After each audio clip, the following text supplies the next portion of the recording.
Bitumens were also utilized in Sumerian medicine, another sector with exceptionally high standards. Hundreds of Akkadian manuscripts have been discovered, many of which use Sumerian medical terms and phrases, indicating that all Mesopotamian medicine has a Sumerian basis. A medical section was incorporated in Ashurbanipal's library in Nineveh. There were 3 categories. Sections of early legal codes dealt with fees payable to surgeons for successful surgeries, as well as penalties to be enforced in the event of failure. If a surgeon used a lancet to open a patient's temple and accidentally destroyed the patient's eye, he would lose his hand. Some skeletons discovered in Mesopotamian burials had clear signs of brain surgery. A partially broken medical book describes the surgical removal of a shadow covering a man's eye, most likely a cataract. Another text references the use of a cutting instrument, saying, "If the sickness has reached the inner surface of the bone, you shall scrape and remove." In Sumerian times, sick people had the option of seeing an Azu, water physician, or an Iazu, oil physician. Lulu the doctor, according to a roughly 5,000-year-old tablet discovered in Ur, is a medical practitioner. Veterinarians were also present, referred to as doctors of oxen or doctors of asses. On a very early cylinder seal discovered at Lagash, that belonged to Ulagaldina, the doctor, a pair of surgical tongs is portrayed. The serpent on a tree, which is still a symbol of medicine, is also depicted on the seal. A midwife's equipment for cutting the umbilical cord is often commonly represented on cylinder seals. Diagnoses and prescriptions are discussed in Sumerian medical books. They prove beyond a shadow of a doubt that the Sumerian physician did not use magic or sorcery.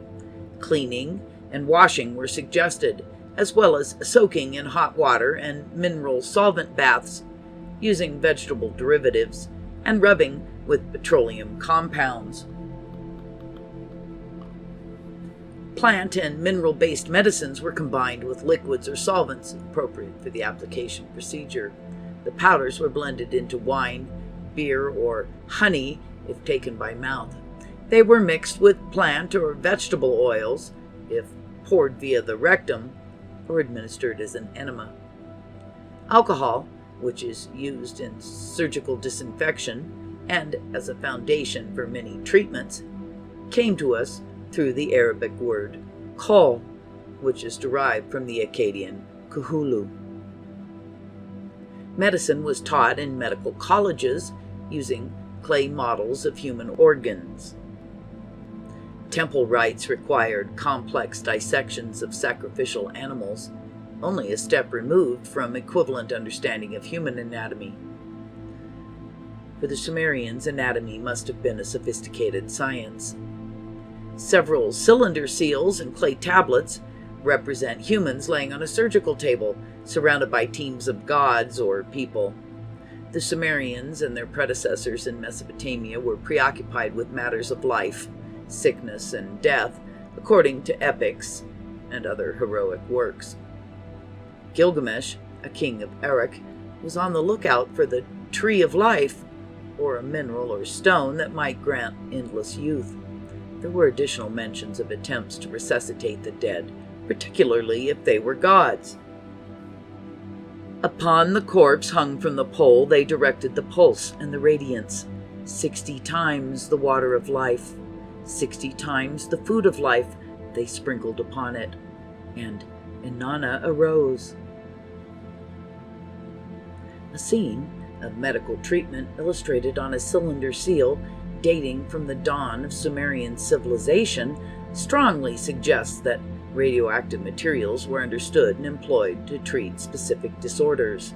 It clearly depicts a man resting on a special bed, his face hidden behind a mask, and he is being exposed to some form of radiation.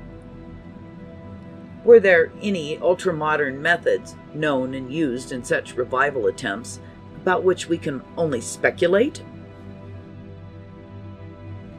If you have friends interested in historical mysteries, share this video with them.